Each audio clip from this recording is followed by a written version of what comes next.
Messy end to Barrenjoey bankers breakup. Plus, school gate romance for real estate agent whose divorce gripped the industry, and Perth widow finds her soulmate in Europe. The group chat.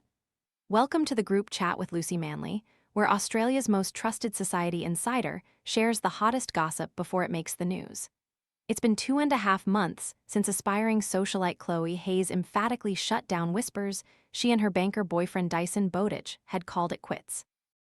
One version of events suggested the pair had quietly split because they were at different stages of their lives. A polite enough explanation considering Bowditch, the co-head of equity capital markets at Barrenjoey, is a 46-year-old father of two. Love watermelon but hate the sticky cutting mess? This compact 2-in-1 tool slices neat cubes and flips into a retractable fork for easy serving at parties, picnics, or home. Want to get the best verified deal and see full details? Visit grabdeal.us/3 right now. But when I approached Hayes for comment in May, she was quick to hose down the well-sourced gossip. With the help ChatGPT, it would seem.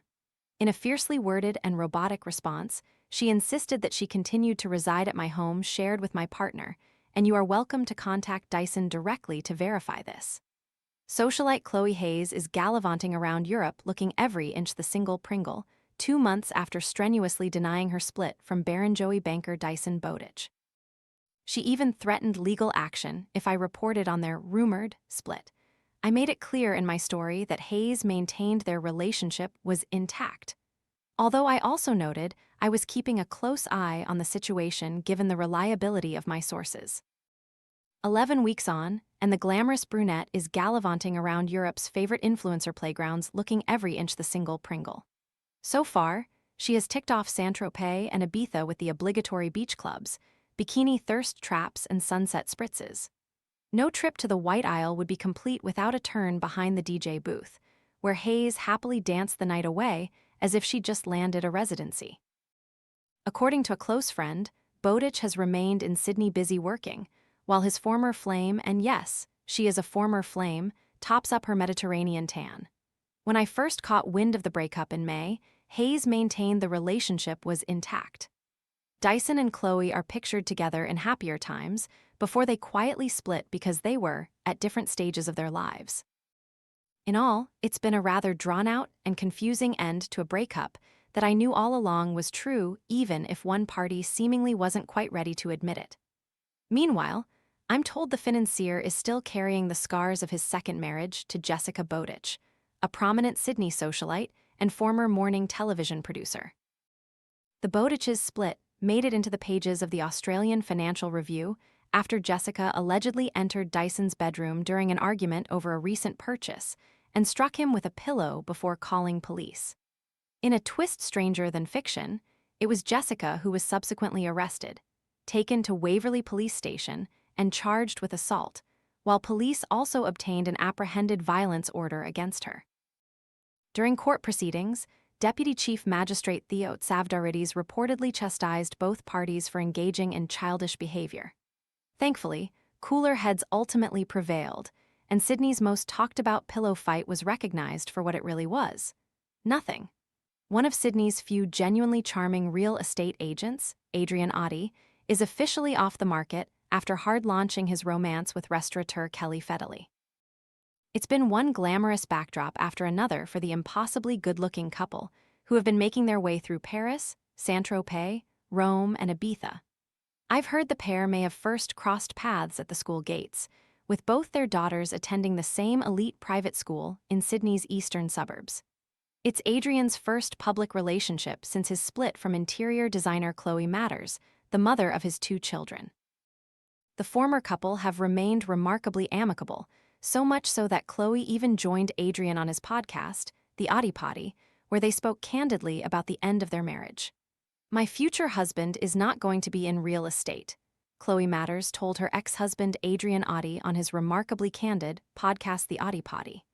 Adrian has a new partner, restaurateur Kelly Fedeli, pictured in Ibiza. I've heard they may have first crossed paths at the school gates, with both their daughters attending the same school. Chloe Matters, bottom right, is seen at the Australian Open with wags and fashion influencers. The pair admitted that the relentless juggle of raising 2 children building a business, and the demands of Adrian's high-pressure career caused them to drift apart. "My future husband is not going to be in real estate," she remarked to her ex. The cracks in their marriage became public in April 2024, although those close to the couple say the relationship had unraveled well before then.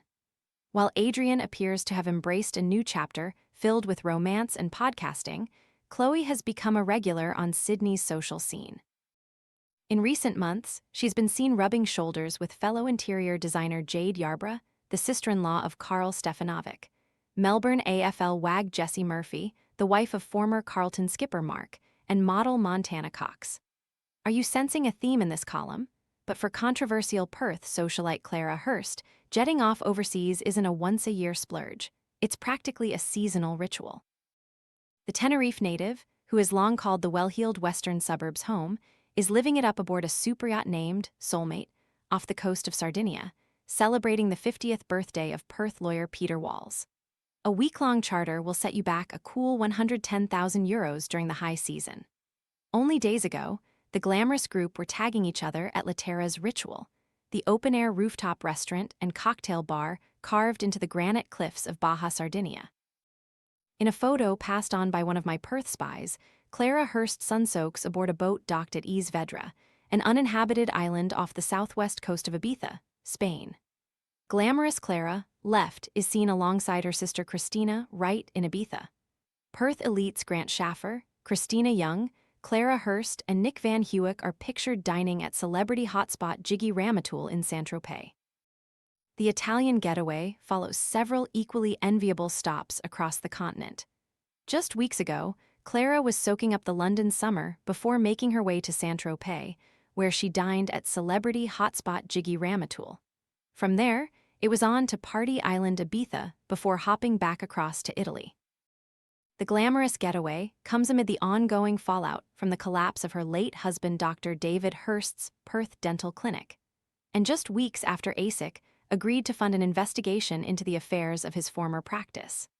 In a scandal that rocked Perth's wealthy western suburbs, Dr. Hurst withdrew $7.1 million from his practice before taking his own life in December 2024. It later emerged he had allegedly been battling a severe gambling addiction that plunged the business into financial ruin. The full extent of the practice's money troubles only became apparent in the months that followed his suicide. 18 months on, patients are still trying to recover money prepaid for dental implants and other expensive procedures that were allegedly botched, left unfinished, or, in some cases, never even started. About 156 patients are among 223 unsecured creditors collectively owed almost $4.4 million following the practice's collapse.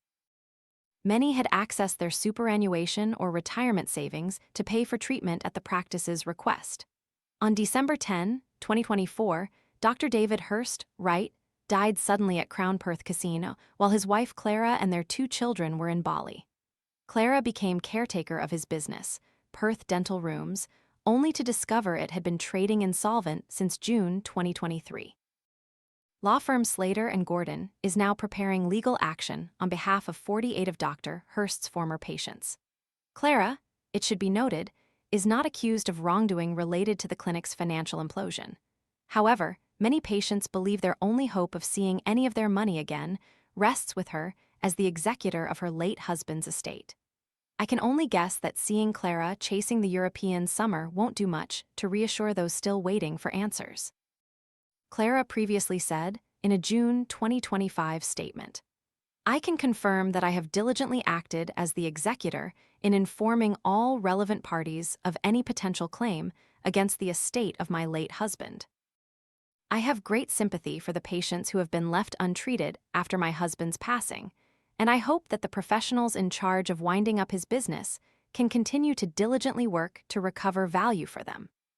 The annual ladies' luncheon supporting the Royal Hospital for Women Foundation is one of Sydney's few social fixtures where designer fashion and philanthropy share equal billing.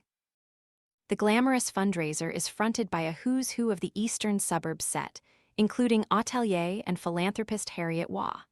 Socialite Deborah Simmond O'Neill, the daughter of Aussie Home Loans founder John Simmond and wife of property developer Ned O'Neill.